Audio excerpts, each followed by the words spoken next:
O presidente Lula acaba de embarcar para a Ásia.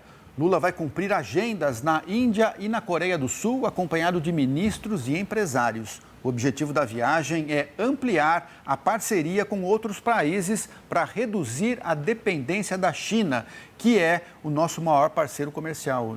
É isso, a tentativa do governo, né? Essa busca por novos mercados que acontece em um momento de rearranjos, né, no cenário geopolítico mundial. A gente conversa ao vivo a partir de agora com o professor de Relações Internacionais da Fundação Escola de Sociologia e Política de São Paulo, Alexandre Coelho, para entender um pouco mais da importância dessa viagem. Professor, bom dia, bem-vindo. Bom dia, prazer estar aqui com vocês. A gente que agradece. Bom, na primeira parada, professor, de Lula em Nova Delhi, ele vai firmar um acordo sobre minerais críticos, não é, com os indianos.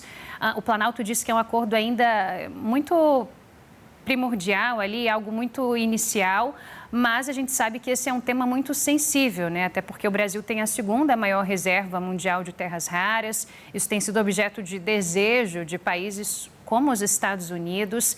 O senhor avalia que a assinatura de um pacto nesse sentido, nesse momento específico, pode beneficiar o Brasil, por mais que seja ainda um memorando, algo ainda inicial?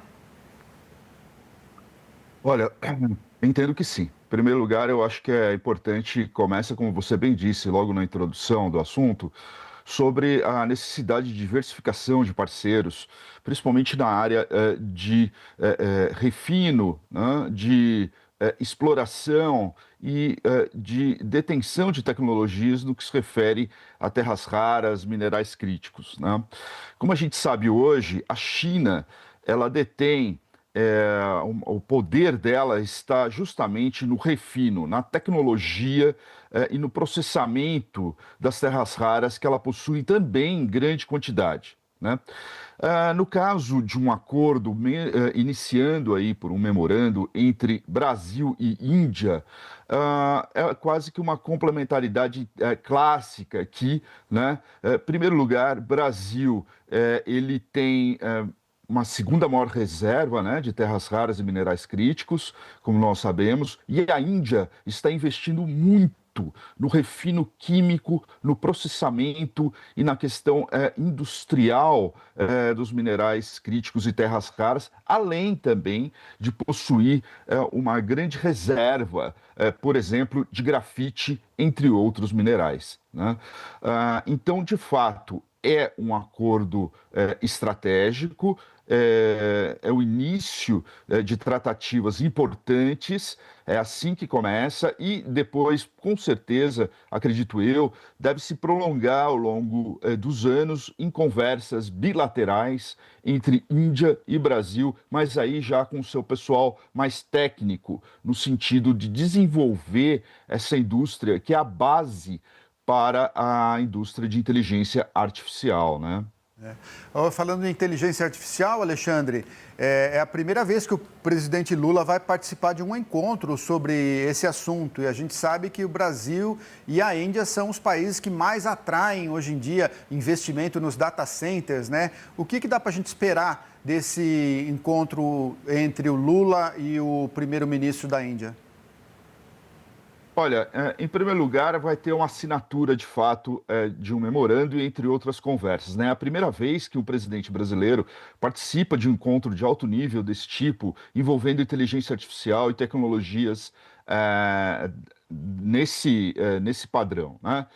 Especialmente no que se refere à inteligência artificial. A busca dos dois países aqui é, com certeza, principalmente a transferência de tecnologia e desenvolvimento na área de inteligência artificial entre eles. São países, são potências regionais, são potências médias e também potências que tentam aí representar o sul global, né? Ou, como a gente diz, utilizando aí um conceito para poder representar o entendimento de potências que não são potências hegemônicas, mas, contudo, detêm aí tecnologia ou um nível de industrialização muito similar. A Índia hoje é o quarto maior PIB do mundo, se não me engano, e já tendo ultrapassado, inclusive, o Japão, né? Então, a potência, assim, a economia que mais cresce ao ano, tanto em termos de escala, quanto em termos de quantidade na industrialização e tecnologia, né? Então, eu acho que o Brasil aí, ele procura expandir a sua política externa, a sua diplomacia tecnológica, né?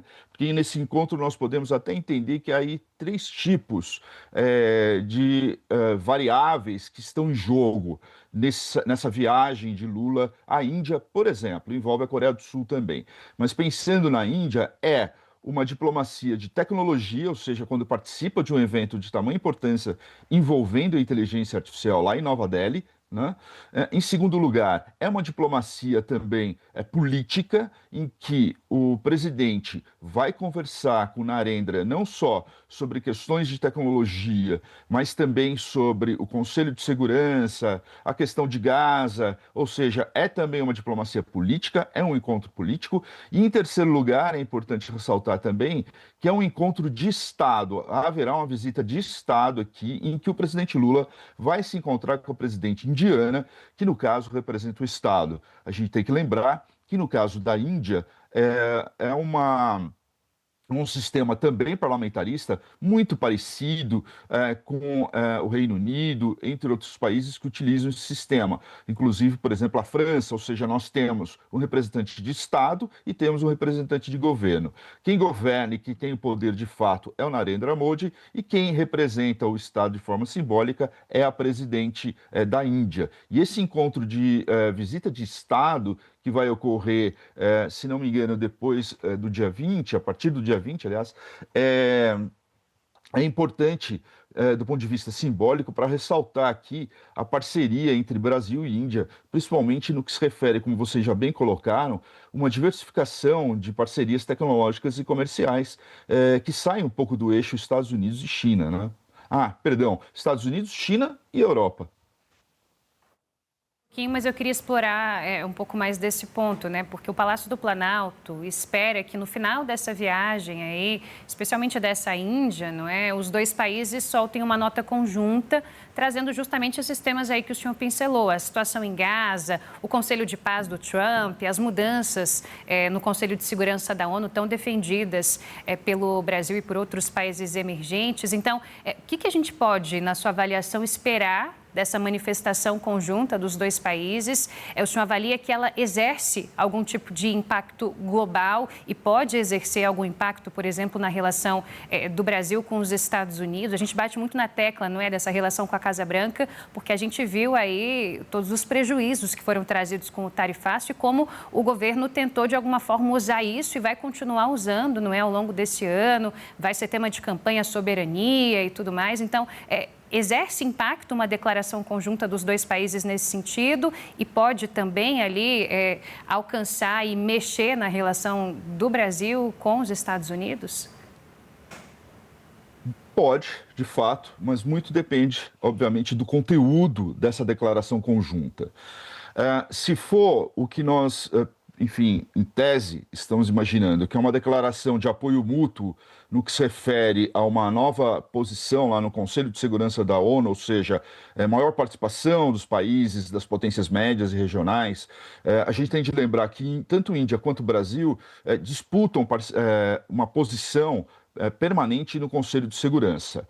A Índia e o Brasil, eles se apoiam mutuamente do ponto de vista político, então é bem provável que saia aí um apoio mútuo, né, no que se refere ao Conselho de Segurança da ONU, mas dependendo, por exemplo, do conteúdo, isso não deve afetar a relação Brasil e Estados Unidos, vai depender muito do conteúdo. Agora, também chamar a atenção para o fato de que, quando a gente fala de Gaza, a Índia ela tem um posicionamento um pouco diferente em relação ao Brasil. A Índia também apoia a Palestina, no entanto, a relação da Índia com Israel é muito mais, atualmente, é muito mais próxima e também há uma parceria de tecnologia entre a Índia e Israel muito importante, né?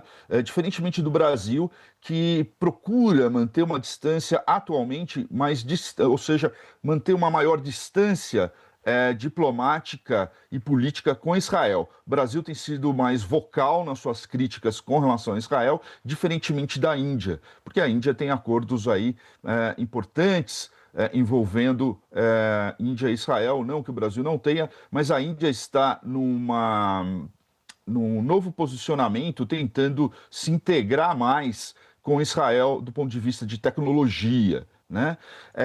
Bom, além disso, o que pode aí afetar, o que poderia afetar, no meu entender, é a questão envolvendo Gaza. Mas, na medida em que você tem um país que está mais integrado, que quer uma relação mais próxima com Israel, que é a Índia, e outro que é mais vocal nas suas críticas, entendo que nós não vamos ter algo nada contundente ou crítico a Israel, e muito menos a questão, por exemplo, do Conselho de Paz, né? É, 60 países aí foram convidados pelos Estados Unidos, enfim, quem já aceitou, né? A Indonésia, a Índia ainda está entre os países que não deram resposta, ainda não confirmou a sua adesão, né? Assim como o Brasil. Então, acredito que, dependendo do conteúdo, e acredito que esse conteúdo não deve ser muito crítico, claro que ele vai ser positivo, pró-positivo ao multilateralismo, à questão da ONU, mas não acredito que deve sair aí críticas expressas ao Conselho de Paz, nem críticas expressas à posição israelense, por causa, inclusive, da integração e da proximidade Índia-Israel hoje. Então, tendo em vista esse cenário, acredito que o resultado desse encontro não deve causar maiores problemas nas relações Brasil e Estados Unidos. Eu digo que pode, porque obviamente vai depender aqui do conteúdo e do que for discursado, né? E a gente sabe que Trump é muito imprevisível e dependendo da resposta, ou dependendo dos discursos, pode afetar a relação. No entanto, tendo em vista esse cenário que eu acabei de descrever aqui, não acredito que seja esse o caminho.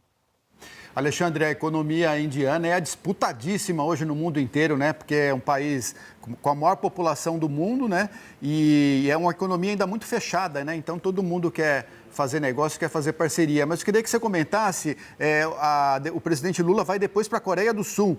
E o Lula e o presidente da Coreia do Sul, eles têm uma trajetórias muito parecidas, né? Os dois vieram do movimento sindical, foram operários. Então, e lá o foco é a carne bovina, né? O Brasil quer vender carne bovina que sobrar do comércio com a China para a Coreia do Sul. Você acha que essa trajetória similar dos dois pode facilitar os negócios, Alexandre? Pode facilitar, e eles têm complementaridades aqui, né? Enquanto no caso da Índia, a gente vê a Índia hoje num crescente tecnológico em termos de escala, né? Numa economia robusta, principalmente também com a questão demográfica, né, a maior população do mundo, quando a gente olha para a Coreia do Sul, é outro cenário, é uma tecnologia mais sofisticada, ou seja, a relação do Brasil com a Coreia do Sul aqui ainda é mais clara do ponto de vista de complementaridades. Quando a gente fala, por exemplo, quando nós temos, por exemplo, aqui um grande produtor na área da indústria tecnológica, principalmente de semicondutores, que é o caso da Coreia do Sul. A Coreia do Sul detém hoje uma das maiores tecnologias em desenvolvimento de semicondutores de alto valor agregado, junto com o Japão e Taiwan, né? E ao Brasil, nesse caso, é bem interessante a absorção e a transferência de tecnologia com acordos junto à Coreia do Sul, principalmente no que se refere à questão aeroespacial, à questão de semicondutores, né? Isso é importantíssimo porque é até uma complementaridade em relação à questão das terras raras e minerais críticos, porque nós temos aqui a base da indústria de inteligência artificial, que são essas terras raras, esses minerais críticos, e a ponta, que é a sofisticação que a Coreia do Sul representa, que é o desenvolvimento de semicondutores de alto valor agregado, que, por sua vez, são aqueles que servem para a produção de aplicativos de inteligência artificial. Então, há uma boa possibilidade de acordos importantes, tanto para a agroindústria brasileira, na exportação de carne, como você bem colocou, mas, por outro lado, também um acordo que possa ser interessante para a nossa indústria, principalmente no que se refere ao desenvolvimento tecnológico, quando a gente fala em semicondutores, né? Então, muito obrigado, Alexandre. A gente agradece a participação do professor de Relações Internacionais da Fundação Escola de Sociologia e Política de São Paulo, Alexandre Coelho. Muito obrigado pela participação. Bom dia para o senhor. Obrigado vocês também. Um bom dia, pessoal.